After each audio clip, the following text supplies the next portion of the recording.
welcome to the February 17th edition of Global Nashville with Karl Dean. I'm Patrick Ryan, President of the Tennessee World Affairs Council.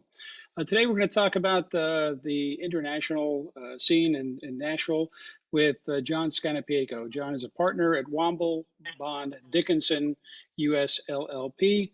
He's also a member of the Tennessee World Affairs Council Board of Directors, and he has extensive experience in Nashville developing business relationships internationally, especially in East Asia and with European partners. He's the Honorary Consul General for the United Kingdom in Tennessee and has welcomed ambassadors, consuls general, business delegations, and others to Nashville. So we're anxious to talk to John about his assessment of what's happening in the world of international commerce as it affects Tennessee and the things that make Nashville a global city.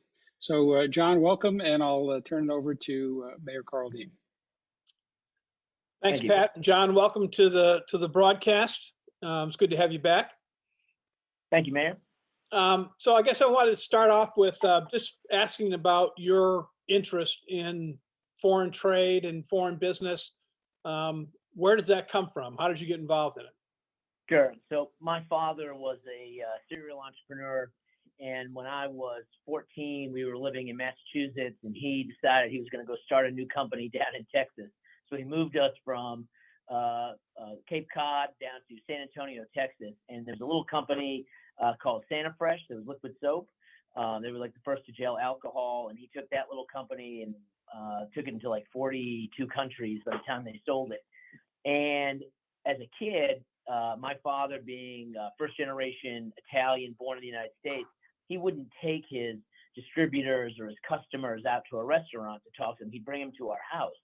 And so as a teenager, I saw people from literally all corners of the globe coming through our house and listening to them talk about their lives in whatever country they were from and the businesses they would do and how they would do business. And it was just really, for me, it was really interesting. I didn't really think there was much opportunity for me to ever do that. I thought you had to go to law school at like Harvard or Georgetown or someplace like that. And then when I arrived here in Nashville, within a short period of time, my arrival, I realized that there was all of this cross-border business going on in the community, and nobody was really serving that community. And so that's how I kind of got into it as a lawyer perspective. But really, most of my interest really came through my father and just watching him do business with, like I said, people from all over the world. It's just fascinating to me. So when you went to law school, did you focus on what, commercial transactions or just? Well, back when I was in law school, there were some law schools that say focused on environmental issues or these kinds of issues. But I went to Southern Methodist University down in Dallas, and they had an LLM program that focused on international issues. And so there were some of those classes that were available to us as, just regular law students, but it wasn't really a focus. So you just kind of went and got your law degree, and then you went out into the world, to practice law. And my real exposure to cross-border work really did not come until I arrived here in Nashville. And I'd been practicing law for maybe 5 or 6 years at that time. All right. And in terms of your undergraduate work, did you have a desire to study foreign languages or foreign culture? Yes. So like for example, my mother also was first generation Italian born here in the United States. And so we were not allowed to learn Italian because we had to be American, and you spoke English to be American. But I really wanted to learn because my grandparents and my father, they were all talking, in Italian all the time. And so I took Italian when I was in college. I will have to tell you that my ability to learn a foreign language, apparently I didn't get that gene. It was very hard. And my Italian was at best passable. But yeah, so I did that. And then with history and, the classes around government and politics, and economics, I always tried to learn, or get exposed to these types of issues, in those different fields. Because again, I think the world is a fascinating place, and just learning a little bit about different cultures. And then of course, I had friends from different backgrounds and cultures, and that was also, very helpful as well. Right. And so when you arrive in Nashville, you join a law firm that is general practice or did everything pretty much? Yes, yes, yeah. And I joined as a litigator. So because everyone said I'm Italian, I talk a lot, so I should be a litigator. And so that's what I did. And then I just made partner. This was at Bolt Cummings, which is now Bradley. And I got to attend a board meeting, and they were talking about some global legal network that we belong to, and they were trying to get a handle on whether this is really worth it. And I said, well, I'll go and check it out and see what we can find out. And so they actually sent me, and my goal was to really focus on the domestic firms, in the United States. And I just so happened to meet all of these different lawyers from firms around the world. And then in talking to them, they had all of this work they were sending into the United States. And I thought, well, we can do that. You don't have to be a lawyer in New York to do this. Their commercial contracts, assisting on mergers and acquisitions, employment issues. I mean, things that really a lawyer here in Nashville could do as well. And so I started doing that work for these non-U.S. law firms. And after doing that for a couple of years, I said, well, if I'm doing that for them, why can't they do that for me? And I just started at that time, when I talked to companies and you learn a little bit about what they're doing and they would have a global issue, I said, well, we can help you with that. And again, there was nobody really in town that I was aware of that was focusing on any kind of cross-border issues. And so the practice just kind of took off from there. At Bradley, ended up having about 5 of us in a little group. And then eventually that it wasn't really something, they were fine with it, but it wasn't something they really wanted to, invest in. And another law firm in town, Baker Donaldson, had asked me for a couple of years to set up their global practice. And so I went over there and that's what I did. I set up a global practice, and we ended up having, before we just recently left, a bunch of us just left. We had probably about 15 of us. That's all we did all day long. And it was a really good opportunity. And now we're doing it at Womble Bond Dickson. They have more of a global platform for us. How do you go about doing a global practice? You just announced to the world I'm doing a global practice, and well, you don't laugh, but yes, because again, there was nobody here that could mentor me, right? But if you think about it, if you really think about what a cross-border practice is, I always joke, there's really no such thing as international law unless we're focused on treaties or something like that.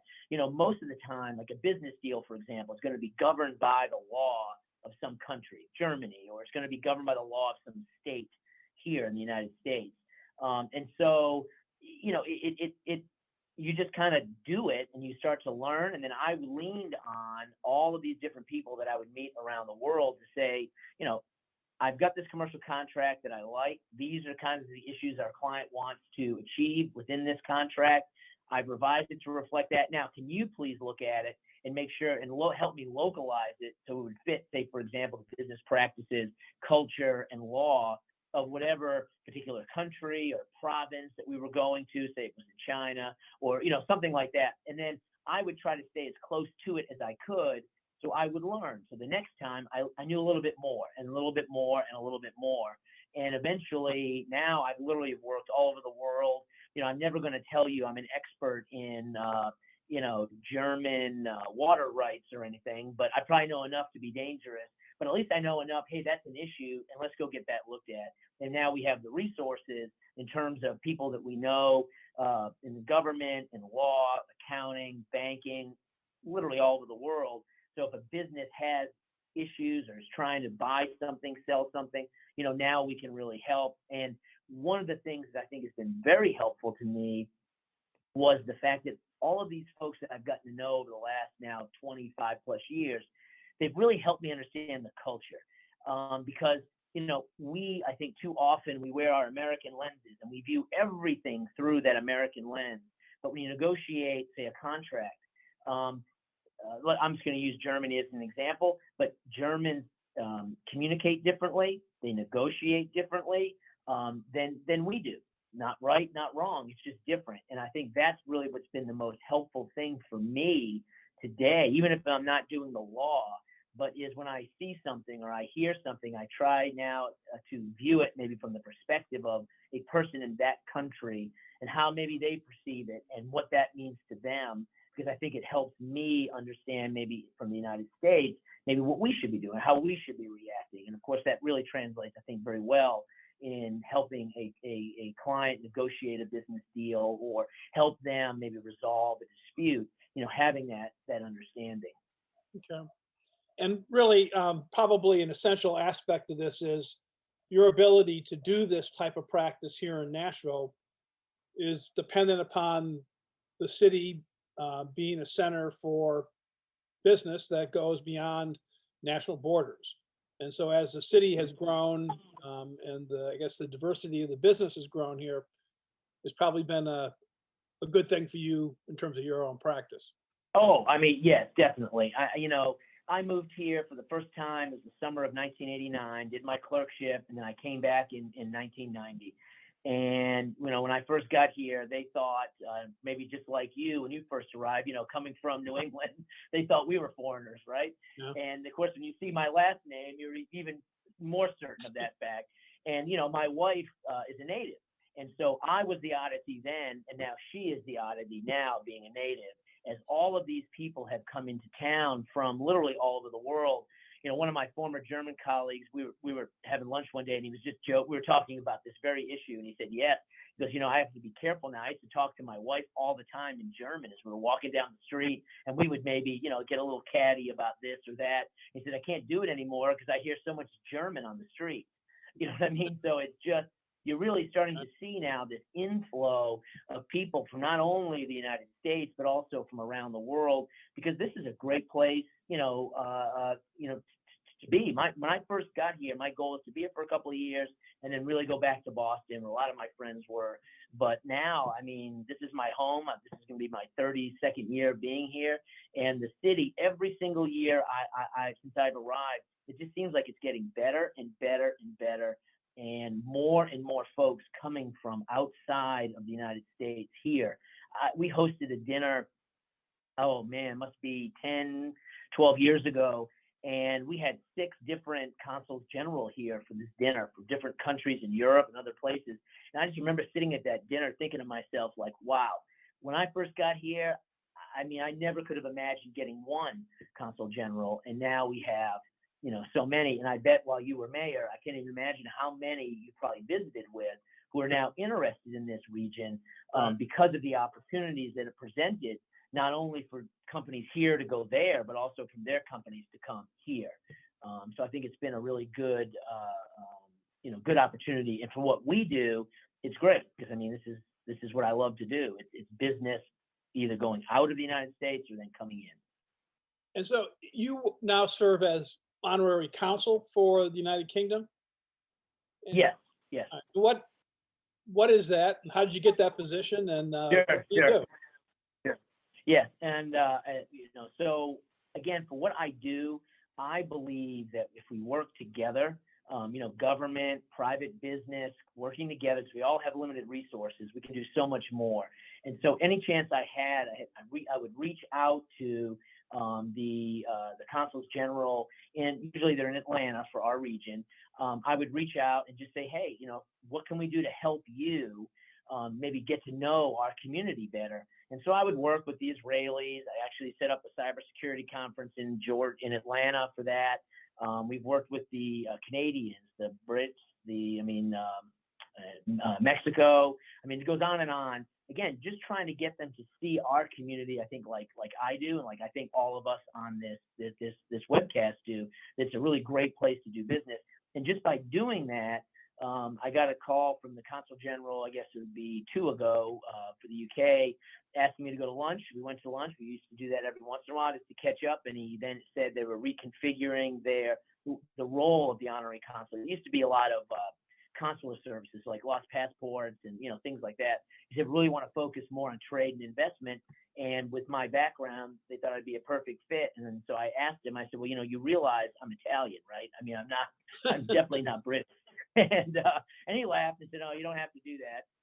And so that's literally how I got the job. It was just, I think that we were always willing to try to help and try to bridge our community with these other communities abroad. And I think they saw that as a resource to maybe help, in this case, strengthen the ties for Tennessee and the UK, because they could see coming down the pike.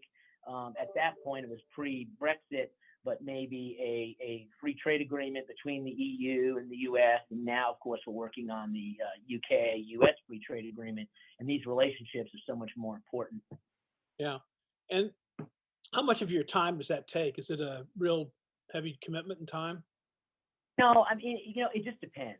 So, for example, recently we had in town the Minister of State for Trade Policy coming from the UK. We also had a visit by the new the Trade Commissioner for North America from the UK.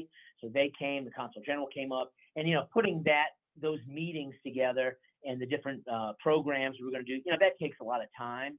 But usually it's me fielding calls from UK businesses, UK citizens, US businesses, or US citizens looking to do something. A lot of times it can be, I lost my passport, I need to get a visa, how do I do it? Around COVID, it was helping British citizens find resources that they could use to then get home. Because remember now the borders were all starting to close. If there is a natural disaster here, then I will call around to see if I can identify any UK citizens who may have been injured or worse, or who need some other assistance, and I'll help there. But most of it is just doing things like this and talking about, the benefits of global trade, of global investment, and why maybe you should consider it, or why you should look at it maybe a little differently if you think it's something that maybe is not good.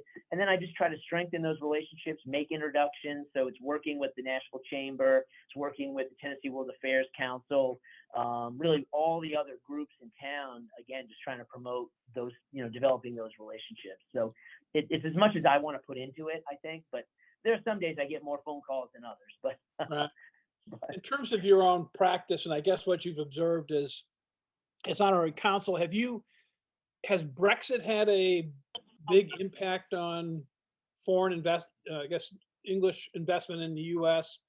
Has it had a big impact on trade?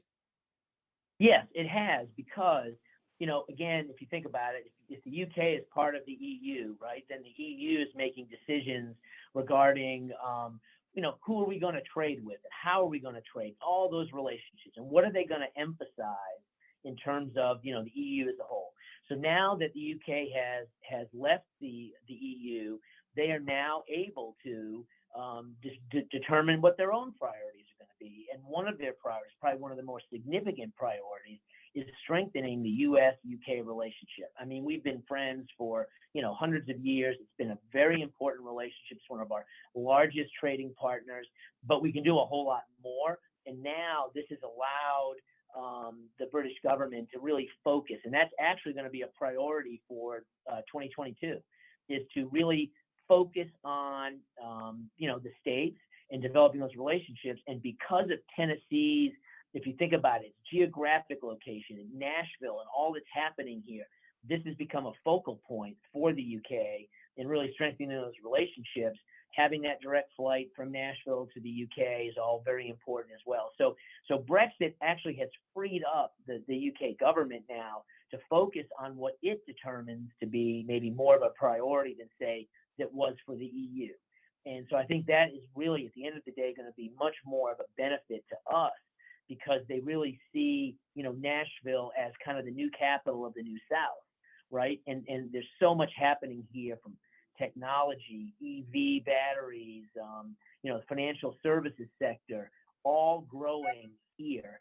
I was surprised. We actually hosted a virtual trade mission between London and Nashville. I mean, who would have thought that 20 years ago, right? That you would actually get groups to attend, and it was all around financial, fintech, because Nashville now has this growing fintech community. So I think it's going to be very beneficial for the city and for the region. Right. And you mentioned, in terms of the trade with the UK, the importance of the London-Nashville flight that runs now from our airport.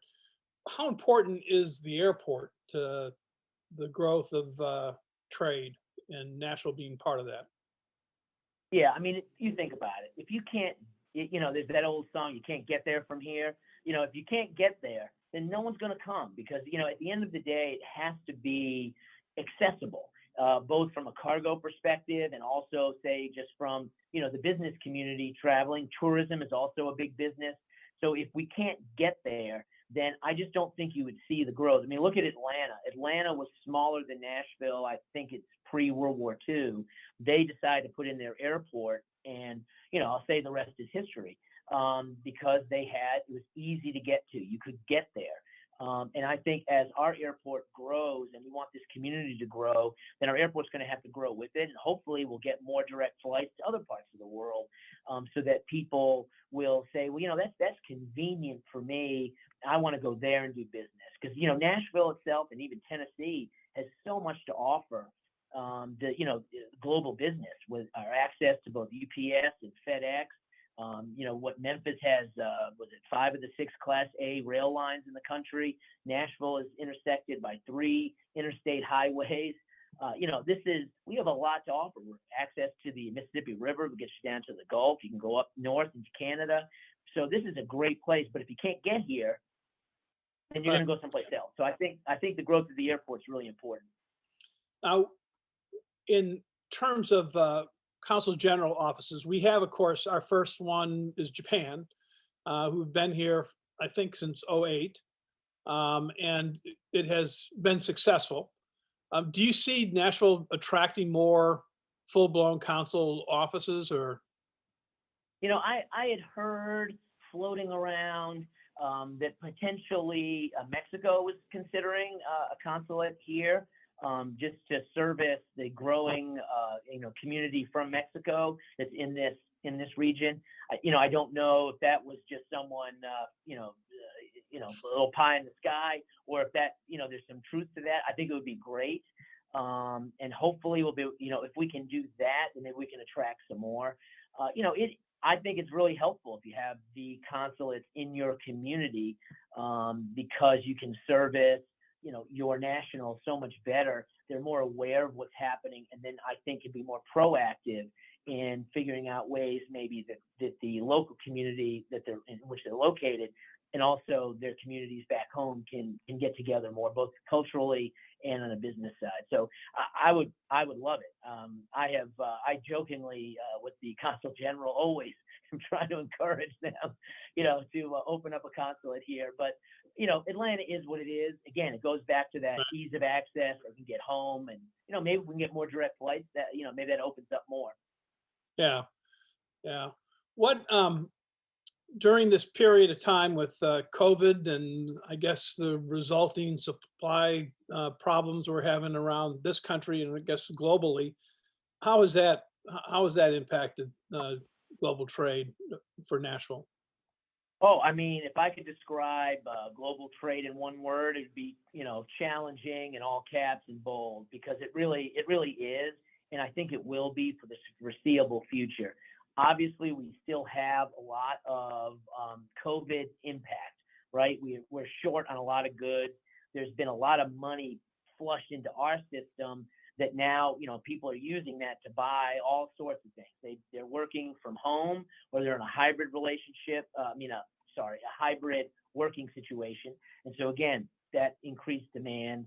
So that is really causing, I think, some headaches there. Obviously, we have the chip shortage, which now impacts so many different products that people use, from cars to other electronics, that are also very helpful in a hybrid or a remote work experience. So I think what you're seeing now, we also have the backlog at U.S. ports, and that could be significant. In the West Coast, they're doing the labor negotiations. So if there's no major disruptions, maybe that will ease over time, but that could be a problem. Even ports on the East Coast are having some of those problems. But I think what that should, over time, now that, the stimulus is over, that should, I think, work itself out as manufacturing, more and more people are going back to work in manufacturing. But the issues now you have, for example, Russia, Ukraine, That could put some real strains on the U.S., in Europe and other parts of the world that could then impact global trade. What is China going to do vis-a-vis Taiwan? Would they use, for example, let's say there is some issues with Ukraine and Russia. Does China use that now as a distraction to do more with Taiwan, which then could further disrupt trade, especially if you look at shipping density maps in the South China Sea. I mean, it's almost black. There's so much that goes back and forth.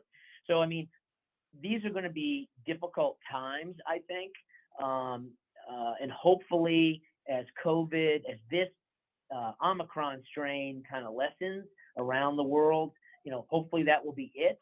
But, you never know, another strain could come along and, the next, China's zero COVID policy, for example, you're fine one day and the next thing you know, they've locked down a whole port. Can't get anything in or out. Or they've locked down entire cities and you can't make anything or get anything from the manufacturers to the port. So all of these things it's really uncertain. I think now what we're seeing is companies are really trying to examine their supply chains. It's really trying to figure out, okay, where does my stuff come from that I need? And are there ways that I can build in resiliency and contingency plans? So if we do have some of these, I'll say, disrupting events, I can still find the key products I need. Because as you know, if you need 100 components to make your product, and you got 99 of them, but you're missing that one, you're shut down. And so trying to figure all that out, I think, is really the challenge right now. That's where we're seeing most of our calls are all around, hey, help me figure out my supply chain and help me understand what my contracts look like. What do they need to look like going forward? So we're seeing a lot of that, but I think it's going to be challenging, at least through probably into the third, fourth quarter this year. And again, unless we have another major disruptor event like, Russia, Ukraine, or another COVID strain. Right. Is foreign investment in Nashville and Tennessee, is it continuing to go up during this time period, or is it pulling back at all because of COVID? Yeah, I mean, well, the answer to that is yes, and I'll explain. So I think generally or overall, foreign direct investment is up. I know from talking recently with folks at the state and also at the National Chamber, they've got, lots of projects in the works. And there's a host of reasons for that.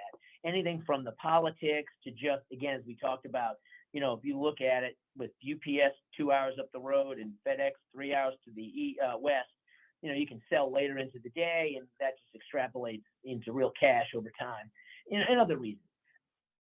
So that's up. At the same time, though, China is way down. And, our governor has announced that he will not offer any discretionary incentives to any Chinese investment, even to existing companies who have invested here in the state. I've had some experience with companies from both China and another part of the world say, yeah, that's not on my list anymore.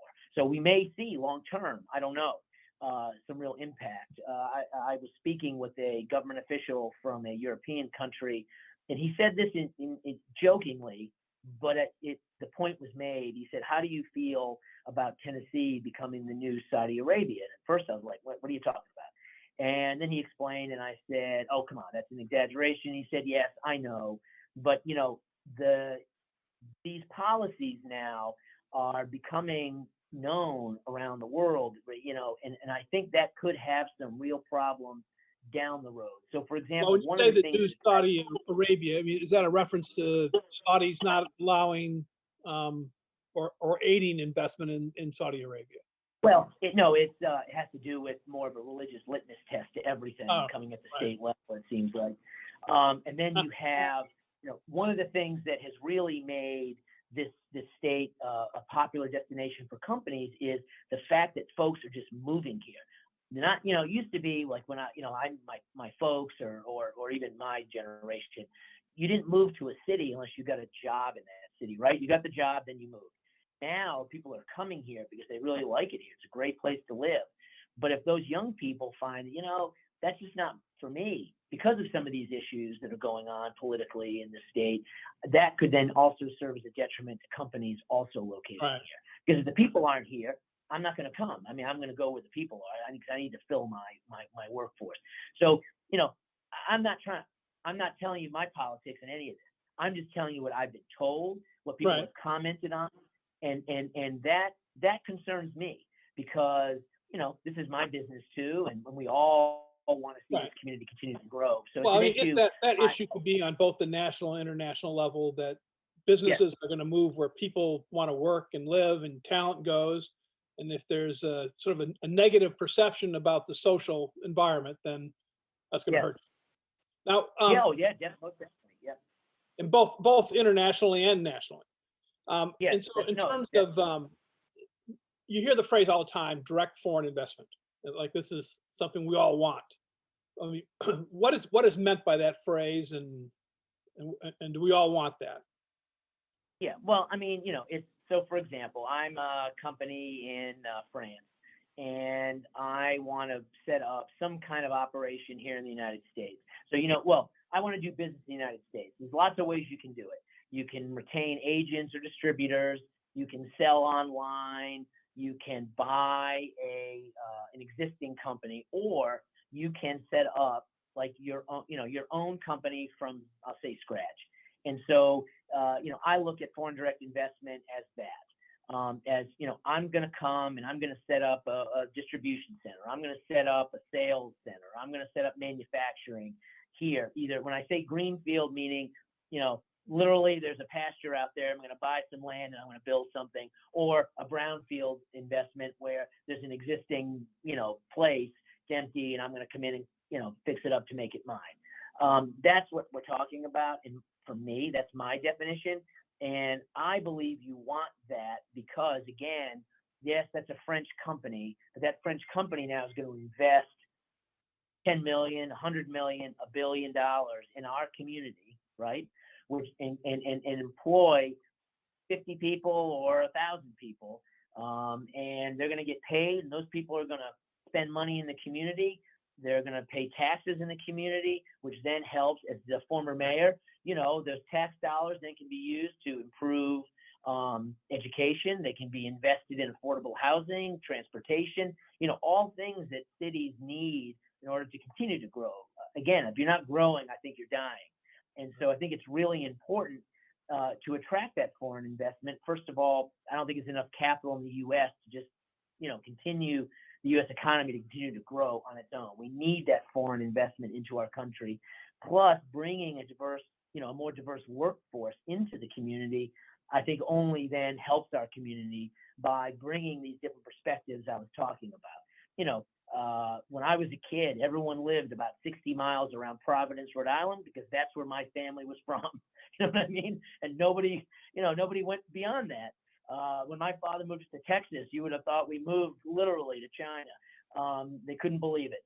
And so now, but having now all these different people coming in, I mean, until I was 5, I probably know there were people in this world that weren't Italian, right?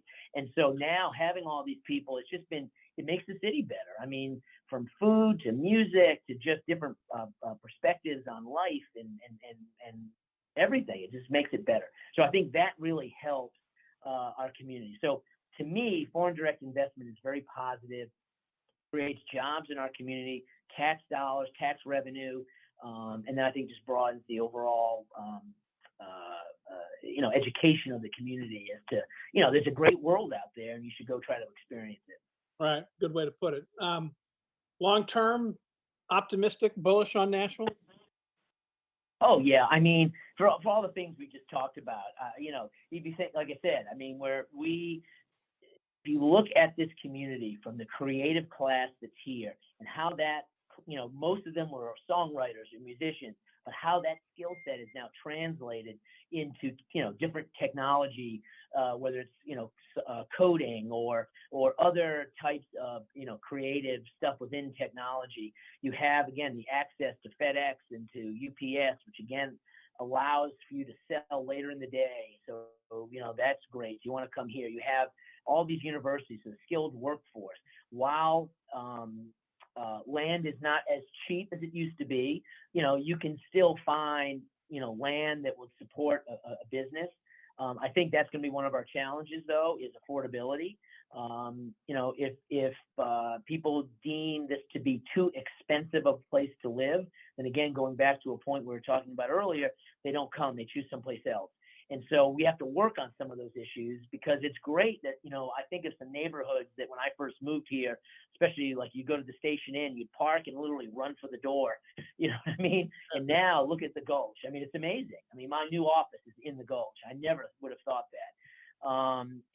But at the same time, people are now being pushed out further away from the core. And so it makes it harder for them to get to their jobs without suitable or appropriate public transportation. So we need to work on that. Affordable housing. These are all, a stronger safety net.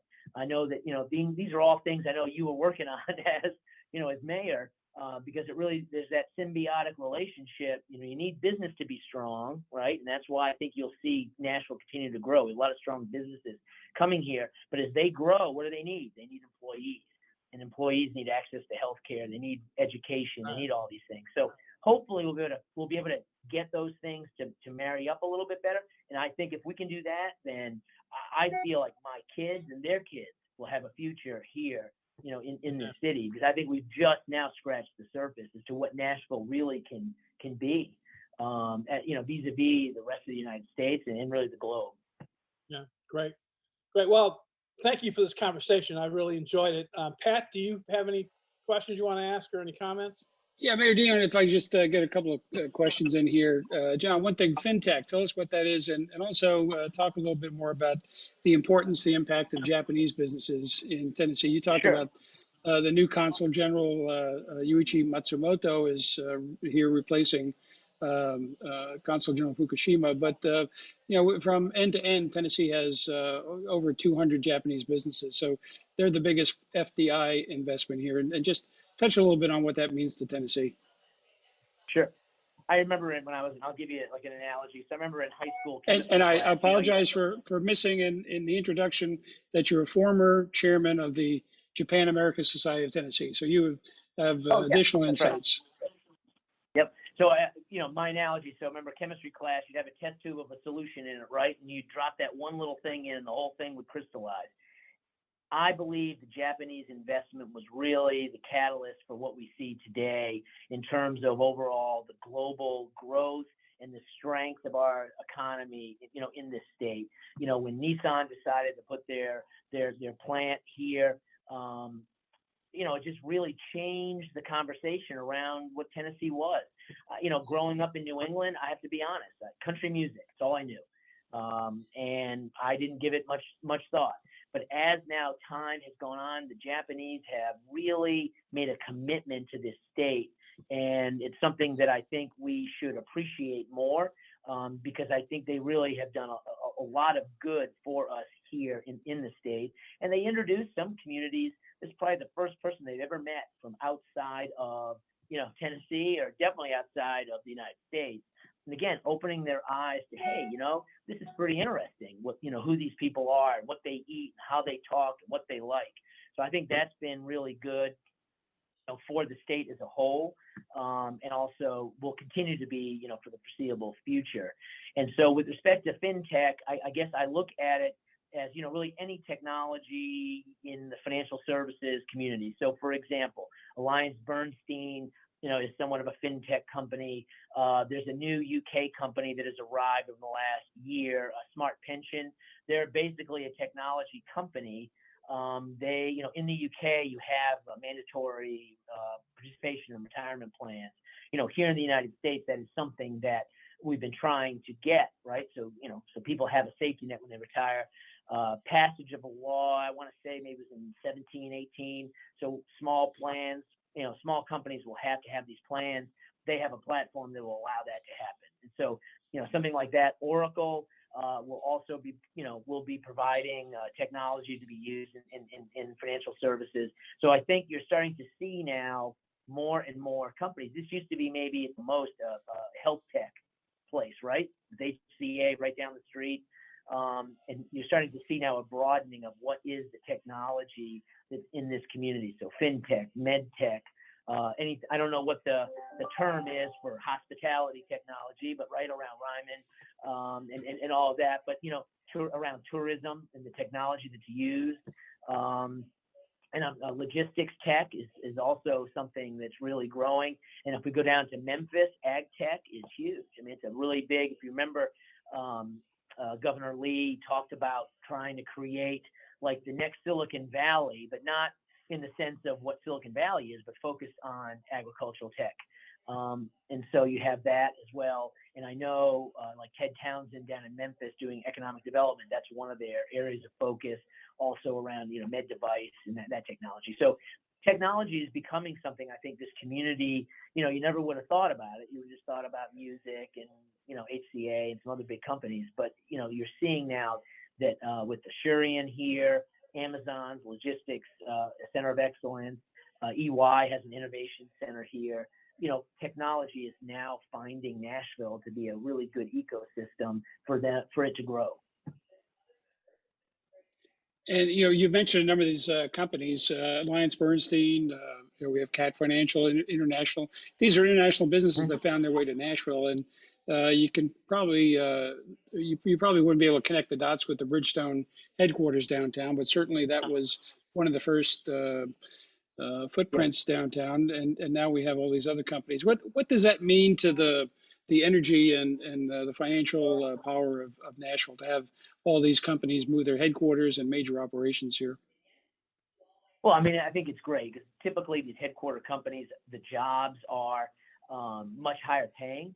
I don't know I can't remember the numbers that I've seen on some of these new companies that are coming, but the wages are significantly higher, and which I think is great for the community as well. Also, again, they bring in these how do I say, like the culture from their countries where they come from.